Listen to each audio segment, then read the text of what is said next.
Lauri's a unicorn due to his unique traits, but what should we make of this strange season thus far?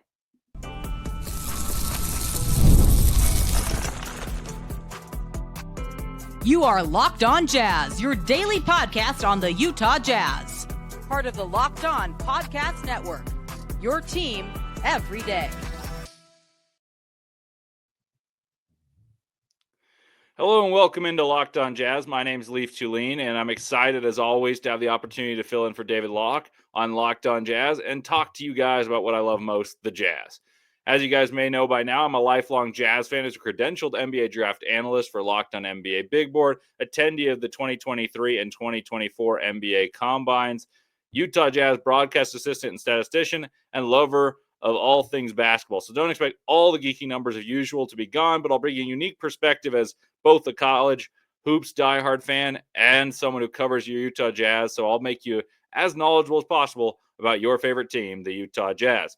Thanks for making Locked On Jazz your first listen each and every day. And remember, Locked On Jazz is free and available on all platforms, including YouTube at Locked On Jazz, where the best way to help us grow is to comment anything below. And today's question is, how many times will Lauri Markkanen make the All-Star team?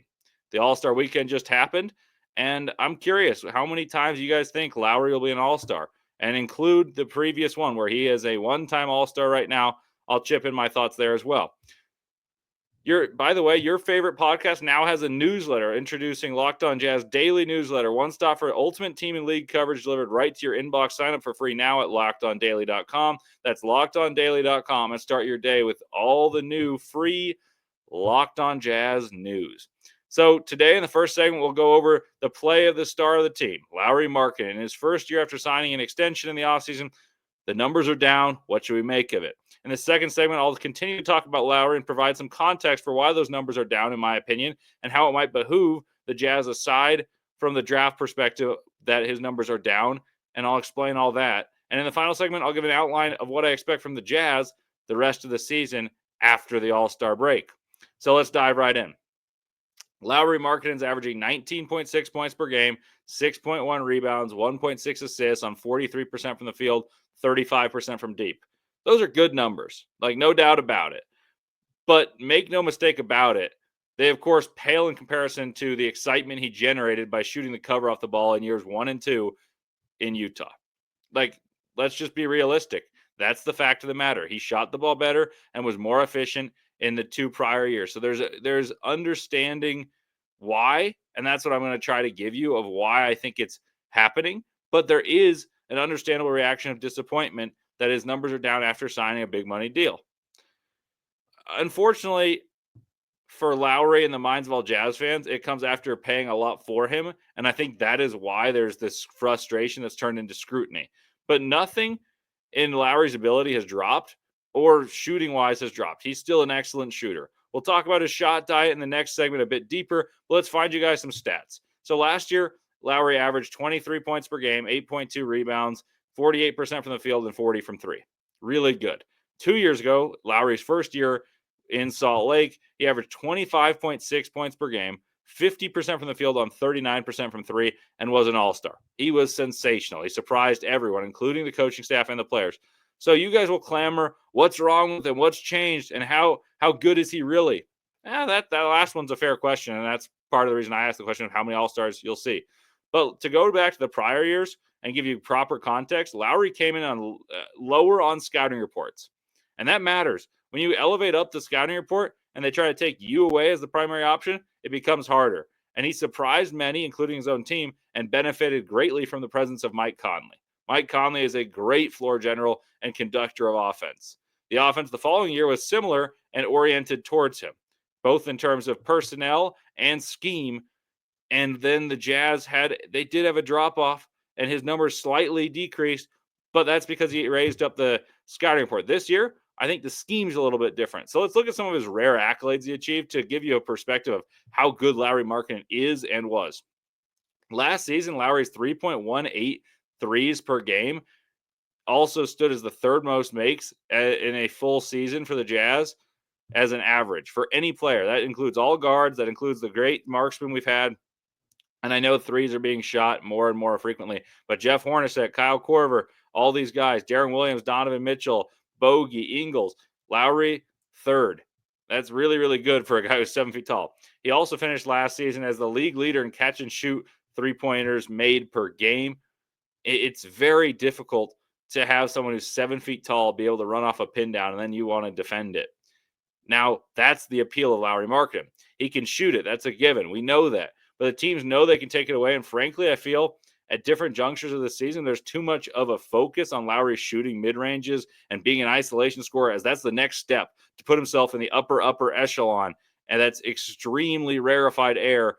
And I think that's led to a lesser shooting percentage because he's taking shots that are uncomfortable for him, challenging himself for what's next. And it's also taken away from him attacking the rim, which he does very adeptly, attacking closeouts and punishing teams that top block him by using his size to open up lobs or back cuts.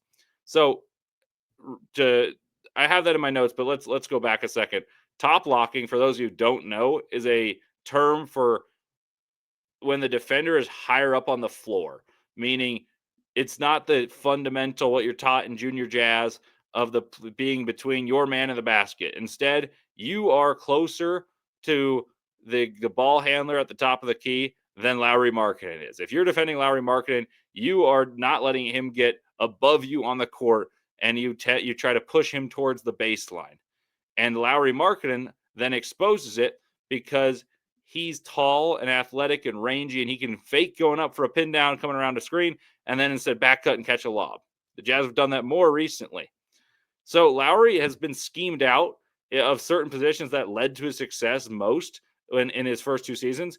And that I say all that to say, especially about the top blocking and the schematics, to say that Will Hardy recently acknowledged Lauri has been too skewed in the shots that they're taking towards catch and shoot threes, which they want more of, and they always want to do that because, like I mentioned, he led the league in catching threes made per game last season. He's great at it. And there's not enough rim pressure created by Lauri Markkanen. And then they talked about how we want Lauri to improve and his isolation. He's going to get every chance to do that. He did that at the beginning of the year, and he wasn't particularly great at it. And it was an experiment, but it didn't go great. And that's fine. Not every player is skewed to have that in their game. It's not everyone's arsenal to go isolation. Lauri Markkanen isn't great at it. That's fine. But he developed that, and he got better at it. But you saw in that shot diet, he was shooting just catch and shoots and mid-ranges. Now he's getting back to the rim, and I think that's going to help him up. And it'll also open up better chances from three. Now, back to the point of once the Jazz sign Lauri, you expect him to take a leap because, most people expected, he's a secondary guy, or I hate to even say it because so many expect secondary, but perhaps it's tertiary because you have to be really, really good to win a title. And honestly, that's just fine because if you're not at the top of the scouting report, that shows what Lauri Markkanen does best. If he's shooting open threes and using his incredible size, fluidity, and shooting combination, that's where his skill set is going to be best utilized. And he can take a big guy away from the paint and shoot a remarkable clip and punish you if you put someone smaller on him.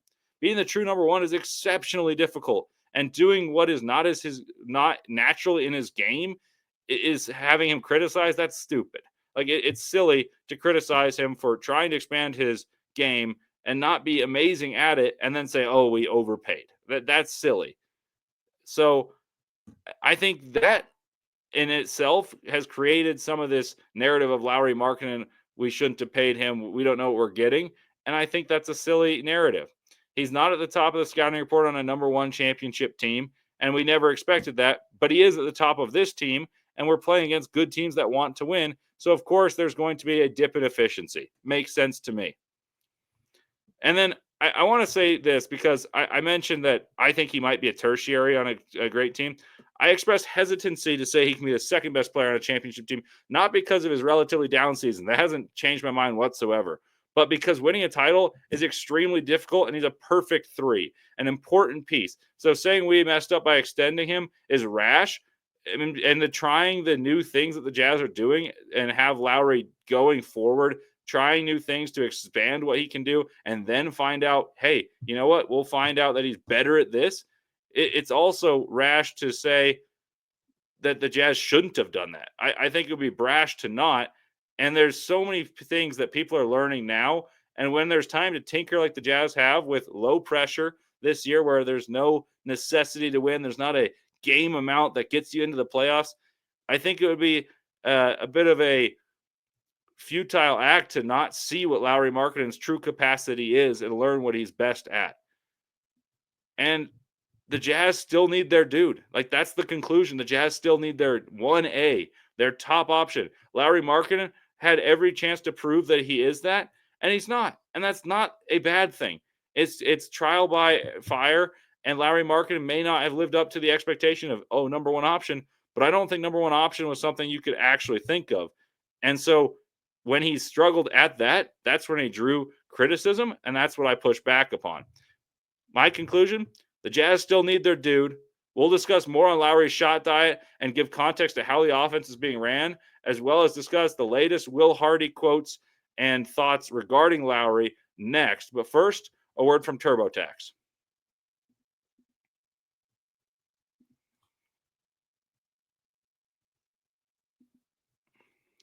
This is a message from sponsor Intuit TurboTax. Taxes, we're waiting and we're wondering and worrying if you were going to get any money back, and then waiting, wondering, and worrying some more.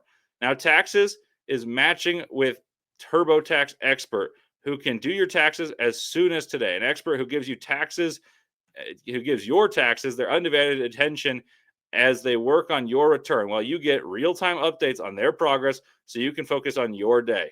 An expert who will find you every deduction possible and file every form, every investment, everything with 100% accuracy. That sounds like a slam dunk to me. So also you get your most money back guaranteed. No waiting, no wondering, no worries. Now this is Taxes. Get an expert now on TurboTax.com. It's only available with TurboTax Live, full service, real-time updates only in iOS mobile app. So guarantee and see the guarantee details at TurboTax.com/guarantees. And I also want to tell you about Murdoch Hyundai. And I can tell you a lot about them because I'm driving a Murdoch Hyundai. Murdochs have been in Utah for over 80 years. Hyundai is the best bang for your buck. It's got money, best money deal you can get. Safety features, bells, whistles, all in amazing cars, all at amazing prices. The SUV lineup features the Kona, the Tucson. That's what I'm driving right now, and I love it.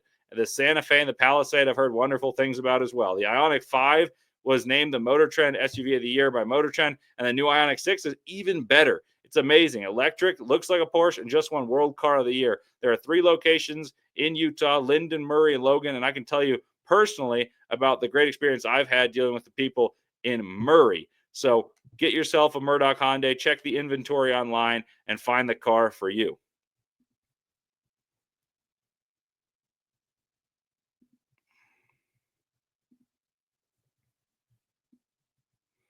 Welcome back to Locked On Jazz. I'm Leif Thulin, and we're talking Lauri Markkanen. So let's now talk about why Lauri has a different role in this offense and why it might be better for the Jazz in the long run, even if the stats that Lauri Markkanen's putting up aren't as prolific as the years past and not as efficient either. It's not that his role is lesser and he's more efficient. It's he's taking on a larger role, but maybe doesn't have the people to get him the shots, and it's not as natural for him to score. So the essence of what Will Hardy spoke about prior to the Jazz's last game against the Clippers talked about the different role and why it might help the Jazz in the long run. So I'm going to give you a paraphrasing of what Will Hardy spoke about in anticipation of the Clippers game, in which Lauri Markkanen scored 20 points. So Will Hardy was asked about the different looks Lauri gets, and he went on about Lauri being the epitome of unselfish, and not just a, hey, this is for the betterment of the team, I'm going to say I'm doing it for the team. No, he embodies that. He does what's best for the team, even if it may be worse for him, because he believes in the cause right now. So that was one thing Will Hardy emphasized. But then he also talked about that unselfishness manifesting in the case that he understands right now that the team and the offense is catered to developing the youth. And with Isaiah Collier's downhill ability, it's helped the youth. And there's a lot of testimonies of this. Keyonte George is thriving right now as a 2-guard next to Isaiah Collier. We talked, the everydayers can remember, I talked about the cleaning the glass stats, talking about how efficient Isaiah Collier has made Keyonte George. When they play next to each other, Keyonte George has thrived. And Keyonte is not the only one. Walker Kessler and John Collins are huge beneficiaries and recipients of lobs that are directly related to Isaiah Collier's paint touches, pressure, and tempo. And so why wouldn't you play into that where all these players thrive in the pace that Isaiah Collier brings? Lauri, on the other hand, and it's not that he's bad with the pace, but he's best in an offense that runs pin downs, gets him back cuts, lobs, and has someone getting him to the ball right on time, as opposed to running up and down and finding these timing plays where you catch it in transition, or the paint pressure brought by Collier doesn't necessarily get Lauri the lobs that it does for Collins or Kessler, because they're on the floor at the same time and Lauri is used to space. Hardy then spoke about how Lauri and he had talks about the evolution of the offense, how the start of the year and the right now of the year are different, and how the beneficiaries of the offense now seem to the young guys, as opposed to he was the beneficiary of Will Hardy's natural implemented scheme that he employed from day one, where Mike Conley was running the show and Lauri Markkanen was wowing players, saying, yeah, I didn't know he could do that. And he scored nearly 26 points per game in his first year in a Jazz uniform. And these young guys are playing read and react, attacking closeouts, getting to the paint, kicking out, throwing lobs. And it's not that Lauri's forgotten how to play in that, but Will Hardy's pitch is, once these guys have more confidence, and that comes from playing confidently in a system that behooves their strengths, that benefits what they do well, then the Jazz, and therefore you, speaking to Lauri Markkanen, will be better off when the weapons are ready to help you, speaking of Lauri Markkanen again, out, so the defenses can't guard you and scheme you out as well without being punished for it by the other players. And that's the case right now. The Jazz don't have the horses to punish players who take away Lauri Markkanen. The teams that take away Lauri Markkanen aren't punished enough by the Jazz's supporting cast, and so Lauri's numbers have suffered for it. But recently, the Jazz have played better offensively. They've played their best ball of the season heading into the All-Star break. In 3 of the last 4, Lauri's exceeded 20 points after not doing so the 6 games prior, including a 30-point outburst. And I think the concerted effort recently to get Lauri shots at the rim has paid off in those games. As Hardy explicitly stated he had a long quote about Lauri Markkanen and how amazing he is as a teammate and as a leader. But he talked about how he felt like he let Lauri down in terms of not getting him easy shots at the rim, and that he's just shooting mid-ranges and threes. And it's not Lauri's fault. It's where the plays get him the ball. So he talked about Lauri being best with the ability to impose his will on the game by using the threat of the three to allow him to use his stupendous combination of athleticism and coordination and fluidity at 7 feet tall to attack closeouts and finish near the rim. And then there's the vice versa. When Lauri is getting touches near the rim, attacking closeouts, hanging in the air, putting it in, which he's got unbelievable body control. And I'm going a little off my script here, but I just want to tell you guys how rare it is a guy can be as coordinated as Lauri Markkanen is. When he goes through him, he can dunk on your head, or he can hang in the air, absorb body contact, knock down a tough shot. And then if you foul him, he's automatic from the charity stripe. So when Lauri's getting touches near the rim, he looks better from deep because defenses have to react accordingly to what he does in both facets. So back to what I'm saying. Lauri's having a down year by the numbers. I don't dispute that. The numbers dictate that's true. But it allows for others to get better and shoulder a larger role and a larger load for the future. And part of the issue is John Collins and Walker Kessler are healthy and both playing significantly better than last year. And they've been very good in the front court. So they're taking some of those rim touches. They're getting better. Isaiah Collier's changed the pace and tempo and dynamic of the offense to say, you know what, we don't need to run as many sets. We want to get out and run because he creates with his innate ability to put pressure on the rim and see things no one else we've had can do. And I've been raving about Isaiah Collier for a while. And yesterday's episode to the Everydayers, you guys heard me compare to Baron Davis, and I meant it sincerely. So why not try to see what you have in other players when you know what Lauri Markkanen can do, and you've been experimenting with the full capacity of what he can achieve? Lauri Markkanen's going to be just fine. Is he the number one? Probably not. But I don't think the Jazz expected him to be the number one for a championship team, but they wanted to see what he can do. But you already know how to maximize Lauri Markkanen. It's the Jazz have been doing it 2 of the last 3 years. This year, it's been a little more experimental, and Lauri Markkanen has been a bit of the guinea pig. Lastly, the Jazz still have the same guy in his prime. Lauri Markkanen is in his prime. and he's in team control, loves it in Utah, and he's next to a developing core. They learn chemistry together and will be more cohesive in the future. And when the Jazz get that guy, then they're going to have a way to implement that guy and say, hey, here's what Lauri's great at. Here's what the other guys are great at. And I think that's what the Jazz are trying to do right now. So I urge everyone to believe in the process and have some patience.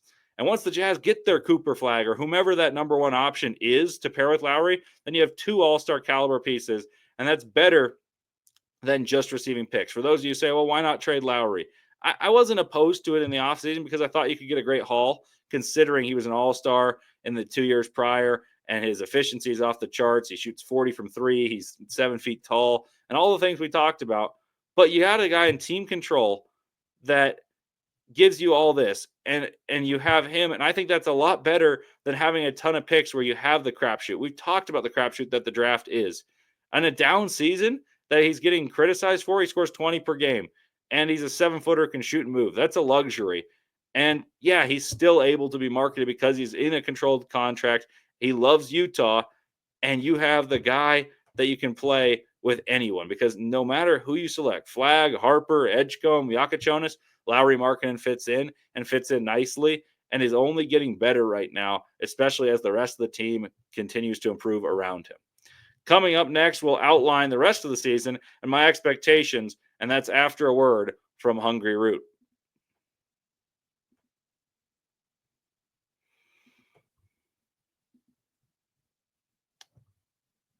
You don't have the time between work, life, and trying to eat healthier.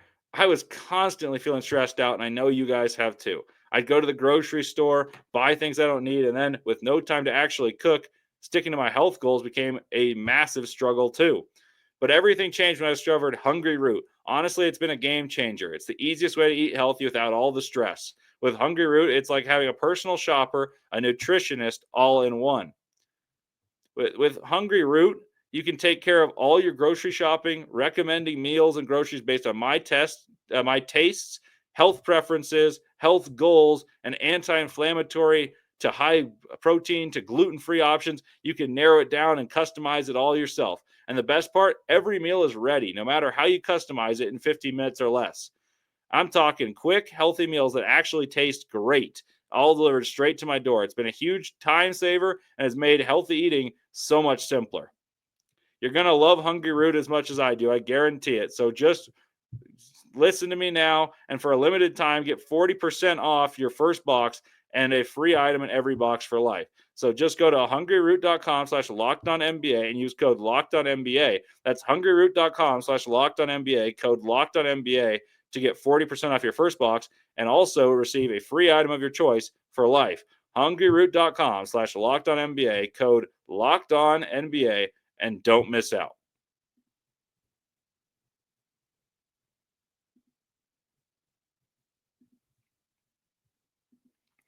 All righty, welcome back to Locked On Jazz. I'm Leif Thulin. And I promised you I'd go through the rest of the schedule and kind of my expectations for both the Utah Jazz in terms of record and some players. So the Jazz in the prior 2 seasons, I think it's important to give you the history of what has happened the prior 2 seasons where the Jazz have ended up in the lottery. The prior 2 seasons, so 2 years ago, the Jazz were 29-31 at the All-Star break, and a year with Victor Wembanyama as the prize. I said it then, I said it now. It did not make sense. I did not know what the Jazz were trying to achieve. And I don't think they did either. And they certainly didn't know what we had in Lauri Markkanen like we do now. And that's why they overachieved. The Jazz started 10-3 that year. And I remember being upstairs like, oh, I love winning, but I really want Victor Wembanyama. Because you ended up in a bit of a basketball purgatory, drafting 10th. Or excuse me, that year 9th. And that was because of intentional not winning at the end of the year. And that was a 29-31 start. And what does it get you? Not a whole lot to be mediocre. Someone's got to do it, though. Side note, the Jazz that year were among the very top as betting favorites to land Victor Wembanyama and the lowest in wins. So the following year, what happened? The Jazz began poorly to the tune of 4-10, and then were as many as 8 games below 500, about 20 games in. And then they took THT out of the starting lineup. Will Hardy figured out what worked, have our 10 men be better than the other team's 8, And then the Jazz found their way to 26-26 through 52 games. With 30 games left, the Jazz were at 500. They ended up at the All-Star break 26-30, so lost 4 games in a row. And then they finished 5-25 after reaching 500. So where did that get you? That got you the 10th pick. Well, I say all that to say this. This year, the Jazz are 13-41. And the direction is clear as opposed to the last 2 years where it was inconsistent and you didn't know what the Jazz were trying to achieve. And that's because so many teams are bidding for Cooper Flagg. For some reason, many of those teams bidding for Cooper Flagg, including your Utah Jazz, have played better in the last month. The Jazz are 3-7 in their last 10, and that could have easily been 5-5. And that's the best 10-game record that the Jazz have had this season in a stretch. And that's the best 10-game record for many of the teams bidding for Cooper Flagg in a stretch. Peculiar. But I say that to let you guys know it won't happen again as it gets down to the nitty-gritty. I told you guys the other day, for the everydayers, you know about the how much having a top 4 pick in the NBA draft, top 3 in particular, leads to success. Well, the Jazz sit in 3rd in the draft odds right now, 0.5 behind the Pelicans, who are in 2nd, and 4 behind the Wizards, who are in 1st, but just 1 game ahead of Charlotte for 4th place. And for the everydayers, like I mentioned, we talked about the value of being top 3. So even that 2% difference, 52 versus 48, so 4%, but 2 above or 2 below 50, it matters because you give yourself an extra chance at landing a guy who can be transformative to your franchise. Now, for the dedicated everydayers who truly are everydayers and remember their Jazz history, I talked this summer about what I thought of the schedule when it first came out. Maybe it was the fall. I broke down the schedule month by month and before the season said the Jazz have a hard schedule and the Jazz are projected to win 29.5, which seemed quite high knowing how last year worked, and the Jazz ended up with 31 wins. I said this before the season to you fans. I found the exact quote. The main 2 reasons I lean under with confidence are the Jazz play in the West, which features 13 teams with projected more than 36 wins, and thus the Jazz will always be playing quality opposition. Furthermore, the Jazz start the season by playing 21 games, only one of which has under 36 projected wins. The Bulls, but that's in Chicago. The Spurs are projected 36.5, and the Jazz play them a few times. And then every other team in the opening 21 games is projected to win over 40 games. Most of that came out to be true, and the Jazz struggled throughout that process and really struggled early in the season. That meant that the Jazz will likely be in the fast track to the top of the lottery odds. So far, I'd say that was a pretty good prediction. Secondly, the Jazz, after that 21-game stretch of brutality, then play all of December on the road, all but 2 games. So we've seen what's happened. We're in February. The Jazz are at 13 wins, and I projected no more than 21. My hunch is that the Jazz have 28 games left and will not win 8 of those, due in large part to the competitiveness of the Western Conference, where the Jazz will play against a West that has 11 teams and maybe even 12 teams if you consider the Spurs as contenders to make the play-in. There's 10 teams to make the play-in, so at least 11 are contending, and I'd say maybe the 12 because they just made a win-now move in De'Aaron Fox. That means they're going to face many motivated teams. On the other end of the spectrum, we know the importance of maintaining pace with the other teams that are in the cellar. Now, for player expectations, I think, and I'll give you guys a prediction. I think the Jazz win no more than 6 games the rest of the season. So I think the Jazz end up with about 19 wins. 19 typically would have you within the bottom 3 teams in the league. This year, I wonder how prolific teams are going to be in saying, you know what, we're going to do anything and everything within the legal rules to not get punished for making it possible to get Cooper Flagg, because Cooper Flagg is unbelievable. So I'll give you 18 or 19 wins. That's my projection, meaning the Jazz win 5 or 6 games in the next 28. I'll be curious to see how they do that. But what I do think in terms of players, I mentioned yesterday that you'll see Cody blossom throughout the final months of the season as a projection, I believe, and I hope. And I think it'll be much like Taylor Hendricks and what he did in March and April last season, just like Ochai Agbaji did the season before. With more chances, there will be more optimism surrounding Cody to finish the year. It's just unfortunate that there's a lot of pessimism surrounding Cody because he started in the early going of the season and didn't have a great start to his NBA career. For reference to what I was referring to, Hendricks shot 46% from the field and 37% from three in March, and on far greater volume than the months prior. And then in April, he shot 52% from the field and 54% from three. Those numbers buoyed Taylor up to 39% from three on the season after a tough start from deep that had him being the dare shooter against teams. I remember vividly against the Lakers, they said, oh, let him shoot. And for those of you not watching but listening to this, I did the old, I'm going to see the guy in the corner, put my one hand out and wave goodbye, just saying I dare him to shoot. And that's what they did. And honestly, they weren't punished for it. By the end of the year, teams were punished for leaving Taylor Hendricks open. I expect Cody Williams to not only shoot better, but begin to play more assertively, and that's more important because he can offer more than just spacing the floor with some of his ball skills and ability to touch the paint because he's able to do so, and he's demonstrated at different levels that he's able to finish well. He was a 70th percentile or 70% finisher at Colorado and has also done well in the Summer League and G League near the hoop. I'll also be very consistent to see how I have a bunch of notes and a lot of words. I'll be very curious to see how consistently Keyonte George can keep up the way he's playing and how assertive he will be next to Isaiah Collier to finish out the season. I think there are going to be days where Lauri Markkanen doesn't play. I think there'll be days where Walker Kessler doesn't play, and that takes away some pressure on the rim from those big guys. John Collins doesn't play, and it means that Keyonte George will have every opportunity alongside Isaiah Collier to get a lot of shots up, and I'll be very curious to see how consistent Keyonte is and how efficient he is in terms of his scoring that has really improved in efficiency and consistency next to Isaiah Collier. And I likely think that Filipowski will be the next in line to get more opportunities on the offensive side to show his ability with the ball in his hands. As the last game, he scored 20 points and 10 rebounds, spacing the floor, punishing a more bruising center in Zubac. And the open time given by the absence of trading Drew Eubanks, I think that'll allow for an exploration period for a couple players in the Jazz, but Filipowski will certainly be one of them, where I think it'll permit him to make a leap in terms of confidence with the ball in his hands, and we'll see how good of a shooter Kyle Filipowski truly is. How good of a passer is he really? And then I talked about it yesterday. His body has improved, so can he continue to get better defensively, learn where to be faster to maximize what he really does do well by improving the stuff he does poorly to keep him on the basketball floor. So I really do think that you're going to see a lot of opportunity for the rookies to improve. And this is the best part of the year to see what they're truly made of because the pressure will be turned down and the opportunity will be put up. Like they will have more opportunities to show what they can do with less intense pressure put upon them.